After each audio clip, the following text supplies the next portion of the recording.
और इंदौर की बात करें तो यहां से इंसानियत को शर्मसार करने वाली एक खबर सामने आई है, जहां पर एक अंधविश्वासी आशिक ने पहले तो लड़की का मर्डर कर दिया और फिर हैवानियत की सारी हदें पार कर दी। MBA की छात्रा जिसके सामने पूरा भविष्य था, उसे तंत्र मंत्र और अंधविश्वास की बलि चढ़ा दिया गया। आखिर ये पूरा मामला क्या है, ये कहानी क्या है, आइए इस रिपोर्ट में अब आपको दिखाते हैं।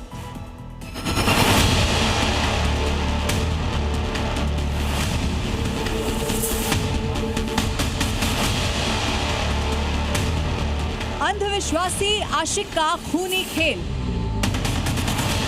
MBA छात्रा के मर्डर पर बड़ा खुलासा। इंदौर में प्यार का खौफनाक अंजाम।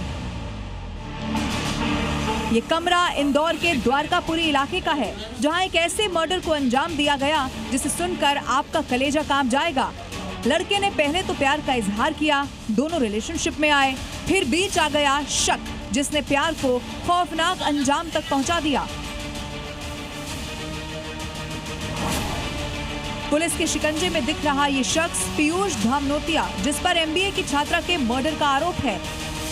पीयूष मर्डर करके फरार हो गया था, जिसे पुलिस ने मुंबई से गिरफ्तार कर लिया है। पुलिस ने जब आरोपी से पूछताछ शुरू की तो उसने जो बताया उसे सुनकर आपके रोंगटे खड़े हो जाएंगे।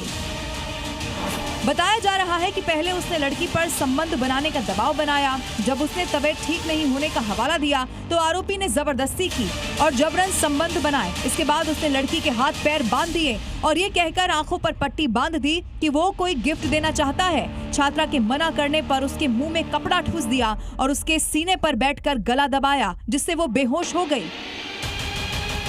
लेकिन आरोपी की हैवानियत यहीं पर नहीं रुकी, वो पागल हो गया। जब उसे लगा कि लड़की की सांसें रुक गई हैं, तो उसने लड़की के सीने पर चाकू से वार कर दिया, जिसमें चाकू तक टूट गया।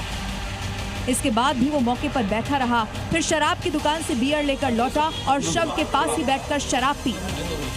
रिलेशनशिप में थे लगभग 1 साल से लड़की के साथ में, और जो है उसके घर वाले शादी के लिए तैयार नहीं थे, तो उसी को लेके इनका लड़की से लगातार विवाद हो रहा था। उनने अपनी पूछताछ में बताया कि उस घटना को ये अपनी रिलेशनशिप को सॉर्ट आउट करने के लिए घर गए थे और उसी के बाद इनके आपस में संबंध भी बने। संबंध बनने के बाद इनकी आपस में कुछ कहासुनी हुई और जिसके चलते उनने लड़की का गला घोट दिया था। घटनास्थल का CCTV भी सामने आ चुका है, जिसमें आरोपी पीयूष जाता हुआ दिख रहा है। पुलिस के अनुसार आरोपी ने सुनियोजित तरीके से इस पूरी वारदात को अंजाम दिया।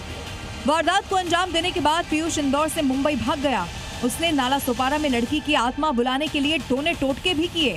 YouTube पर वीडियो देखकर उसने छात्रा की फोटो के आगे फूल, खाने का सामान, मिठाई और हल्दी कुमकुम रखा, ताकि वो उससे सॉरी बोल सके। पुलिस वहाँ गई पनवेल में, तो वहाँ पे एक ऐसा स्थल मिला जहाँ पे इन्हें कुछ तंत्रिक क्रिया करने का प्रयास किया था और इस टाइप की चीजें की थी, जिससे थोड़ा सा प्रतीत होता है कि ये मेंटली घटना के बाद अनस्टेबल हो गए थे और फिर इनने आत्माओं से भी बात करने की कोशिश की और वो लड़की से इस माध्यम से बात करना चाह रहे थे। आपको बता दें कि लड़की 10 फरवरी से लापता थी। उस दिन वो आधार कार्ड ठीक कराने की बात कहकर पिता के साथ घर से निकली थी। पिता ने उसे कलेक्ट्रेट के पास छोड़ा था। वहां से उसने अपनी छोटी बहन को फोन करके बताया कि वो अपने क्लासमेट पीयूष के साथ बर्थडे पार्टी में जा रही है। रात 11 बजे तक वापस लौटेगी। बहन ने कहा कि वो ये बात खुद पिता को बता दे। इसके बाद युवती घर नहीं लौटी और उसका मोबाइल फोन भी बंद हो गया। इंदौर के द्वारकापुरी क्षेत्र में MBA छात्रा की हत्या के बाद युवक पीयूष को पुलिस ने गिरफ्तार में लिया है। पीयूष से पुलिस लगातार पूछताछ में जुटी है। इस पूरे मामले में तंत्र मंत्र की क्रियाओं की भी जानकारी सामने आई है। पुलिस तमाम बिंदुओं पर पीयूष से पूछताछ कर रही है। 10 फरवरी की रात हत्या के बाद आरोपी करीब 8 बजे अपने कमरे से निकल गया था। रात में उसने छात्रा के मोबाइल से उसकी बहन को मैसेज भेजा, पापा से कहना अब वो घर नहीं लौटेगी। इसके बाद परिजनों में हड़कंप मच गया। उन्होंने लड़की की सहेलियों को फोन किए, लेकिन कोई सुराग नहीं मिल सका। इतना ही नहीं, मर्डर करने के बाद आरोपी ने लड़की का कैरेक्टर असैसिनेशन भी शुरू कर दिया। दावा किया जा रहा है कि उसने दोनों के बीच के 11 आपत्तिजनक वीडियो कॉलेज ग्रुप में शेयर कर दिए। बाद में लड़की के WhatsApp स्टेटस पर भी वीडियो अपलोड किए गए और मोबाइल में सेव नंबरों पर भेजे गए। हालांकि इस खौफनाक कांड को अंजाम देने वाला हैवान पीयूष अब पुलिस के शिकंजे में है, लेकिन इश्क, शक और फिर रूहानी ताकतों के इस कॉकटेल ने एक होनहार छात्रा की जान छीन ली। आरोपी पीयूष अब सलाखों के पीछे है, लेकिन उसके बयानों ने कई अनसुलझे सवाल छोड़ दिए हैं। क्या वाकई वो मानसिक रूप से बीमार है या फिर एक कानून से बचने की कोई नई चाल है? ब्यूरो रिपोर्ट, जी मीडिया।